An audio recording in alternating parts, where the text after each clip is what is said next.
Coming up, precision flying is not for the faint of heart. Yep, it's finally here, coming sooner than you think. And stupid things pilots do to sabotage their medicals. AOPA Live this week begins in just a moment.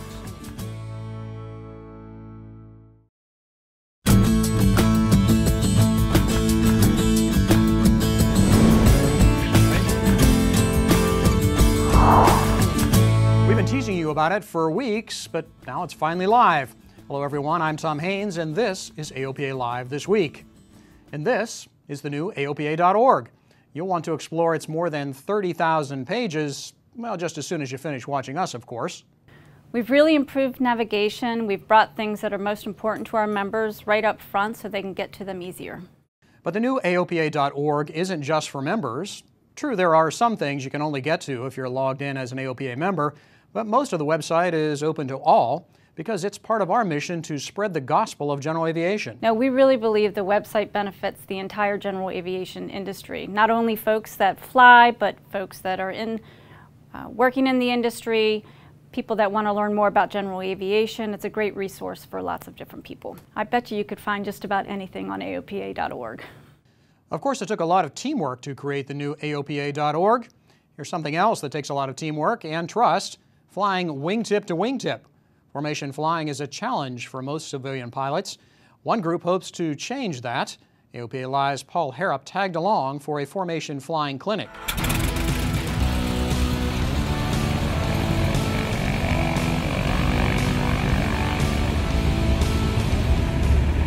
They come from all over.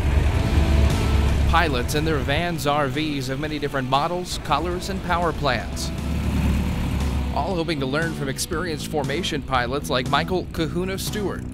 It's something we do every year. Our team and other pilots in the area get together, and it's our opportunity to give back to the formation community that gave us so much over the years. So when you start seeing the airplanes close together, a little bit of rudder in. It's 3 days of intense training, led by some of the best, including many of the pilots on Team Aerodynamics. But the whole clinic is geared towards the new guy. We're trying to get folks introduced into formation. And it's basically like starting from ground zero. It's basically like private pilot all over again. Davey Amos flies for a living, but he's brand new to form, which breaks some of the basic tenets of safe VFR flying, like staying away from other aircraft and scanning the airspace around you. Oh yes, because you got one guy talking for everyone, even in controlled airspace. Basically, you're tagging along, doing whatever they tell you. Let's have Joker number 2, Davey number 3. Every flight starts with a formation briefing. A flight lead goes through a briefing card and he covers everything from the lineup to the experience of the pilots in the flight. A solid number 2 makes lead look good and makes everything else go fine. He'll cover the weather, how he's going to taxi, how he's going to take off, get out into the maneuvering area. Everything that happens in that formation is briefed start to finish. I'll get the ASOS and pass it along when we Flight lead on this training mission may be a familiar face. AOPA pilot senior editor Dave Pablo Hirschman flew his RV4 down to go through the clinic. The lead pilot does the navigation and the communication for the entire flight, and the entire flight needs to completely trust the lead pilot to handle those responsibilities. The training flights take off 2 at a time, line abreast.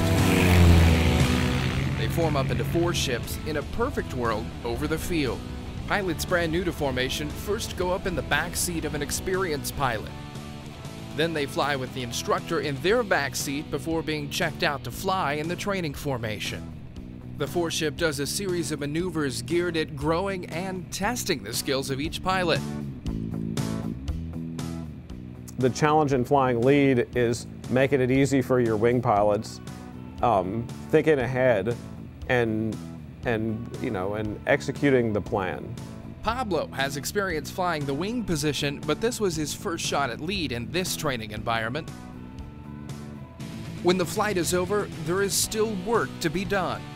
There's a debriefing at the end of each flight, which is brutally candid and honest. And if a person is not meeting the standard, or they're making mistakes, or they're failing in their responsibilities, that is is put right under a microscope in the debrief. We had the accordion going when we were throwing the vertical portion in, but and sometimes debriefs can get a little heated.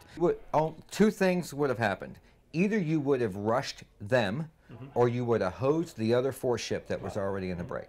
So that was absolutely a bad call. You know, these are a lot of Type A personalities flying these formations, and everybody's got their own opinion. But we keep them very disciplined. The pointed debriefs, though, still do not take away from the camaraderie and community built at the event. All right, let me get one more. But they help get rookie form flyers toward turning out air show quality performances every time.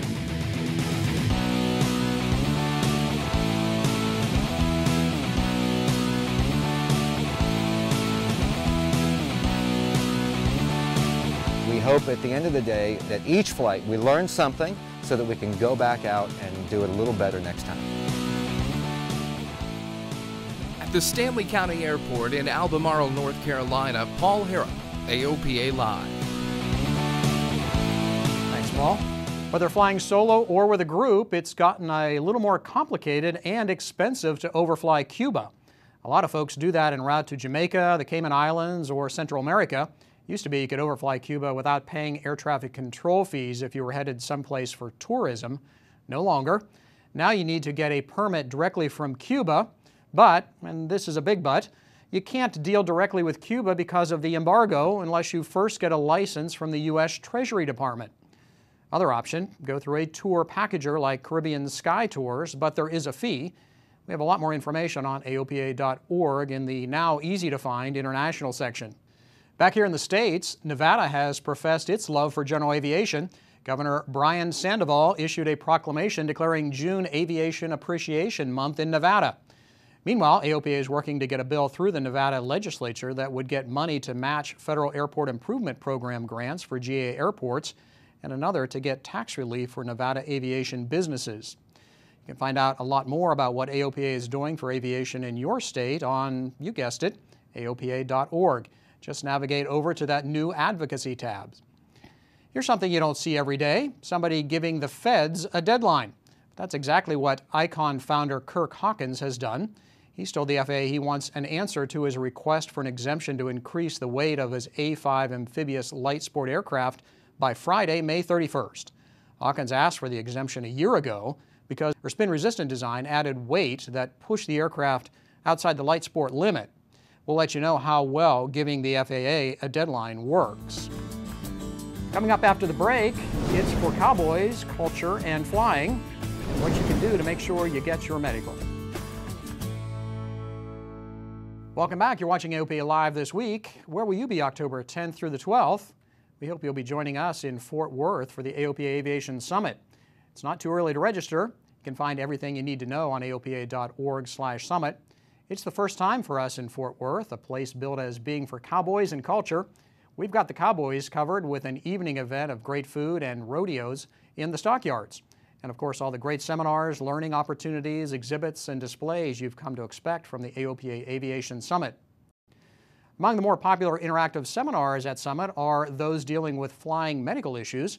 We've also got a lot of medical information on AOPA.org. Did you know the FAA does not publish a list of medicines that will ground you? AOPA does, though. AOPA started building the medication database more than 10 years ago. AOPA Director of Medical Certification Gary Crump says it's valuable information the feds don't like to share. There's a lot of information out there available now via the Guide for Aviation Medical Examiners, and it's now on the website, so it's available for anybody to look at. But the issue of medications and their acceptability for aviation duties is still sort of a well-kept secret by the FAA. AOPA maintains the list through regular contact with the FAA and member feedback. You can learn more at AOPA.org. Click on Health under the News and Video tab. For some pilots, especially as they get older, a visit to the AME causes a lot of angst. Will I pass this time? Will I get my medical? Surprisingly, there are some stupid things pilots do to sabotage themselves. Dr. Jonathan Sackier has the list.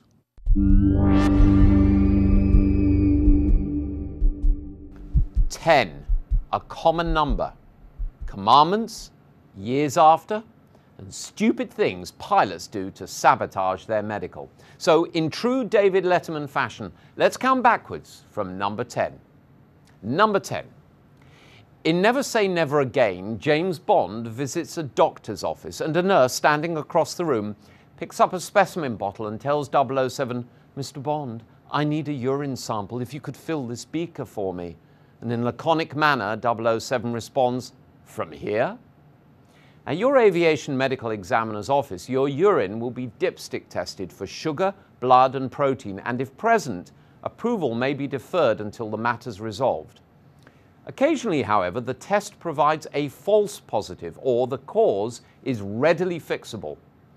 To avoid this potential problem, 1 month before your physical, buy some dipsticks and test your own urine. If positive, see your regular doctor, sort it out, and self-ground until you've resolution. You can then report it at your next AME visit and avoid a lot of aggravation. Number 9. Good vision is so obviously a critical faculty that our friends at FAA ask that an eye chart be part of the test, and memorizing the letters from year to year is really only fooling yourself. Test your eyes a month before your physical at an eye doctor, and if you need corrective lenses, get it sorted and let your AME know that Father Time is playing tricks with your eyes, including an FAA eye evaluation form at the visit. Number 8. While not exhaustive, the physical will include a hearing test.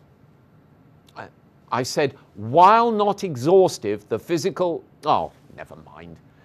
Look, once you're of a certain age, consider an annual hearing test, or perhaps check out the internet because there are online tools for self-evaluation.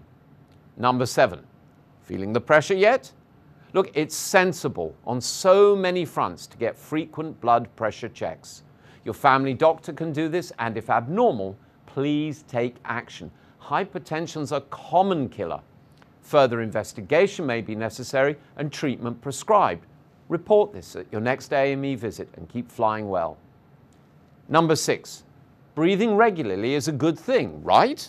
Well, with weight gain, obstructive sleep apnea, often associated with snoring, impairs your ability to do so.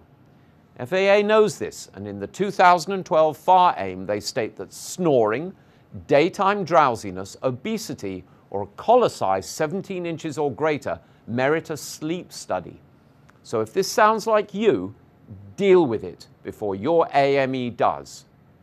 If you want to hear the top 5 stupid things pilots do to sabotage their medical, tune in to the next session.